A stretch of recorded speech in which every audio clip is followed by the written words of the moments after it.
ఉత్సాహంగా ఉల్లాసంగా చదువు సాగాలి, గొప్ప గొప్ప ఉద్యోగాలు సాధించాలి.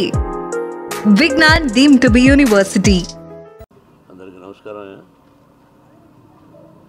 కోటా శ్రీనివాసరావు గారు నా తోటి నటుడు. ఆయన అకాల మరణం చెందిన రోజున నేను హైదరాబాద్లో లేను. దాదాపు ఒక 1000 మైళ్ళ దూరంలో ఉన్నాను.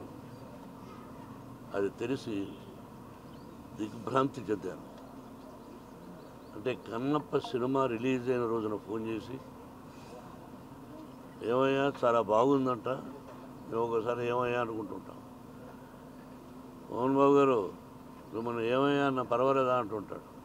దాన్నే ఉంది కోట, ఈరోజు సంబంధం కాదు మంది.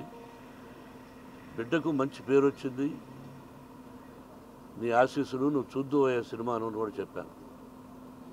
ఆ తర్వాత ఈ సంఘటన జరిగింది. మా ఇద్దరిది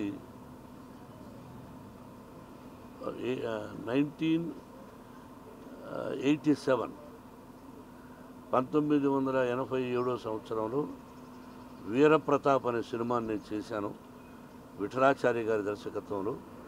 దానిలో మాంత్రికుడి వేషానికి పిలిపించి గెటప్ వేసి ఆ పిక్చర్లో మెయిన్ విలన్గా అవకాశం ఇచ్చాను.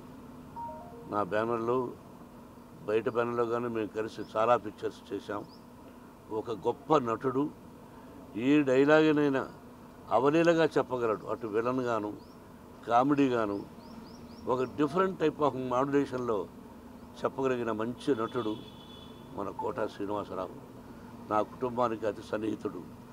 అతని మరణం నా కుటుంబానికే కాక సినిమా పరిశ్రమకు కూడా చాలా తీరని లోటు.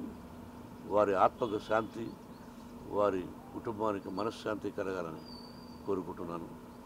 Thank you.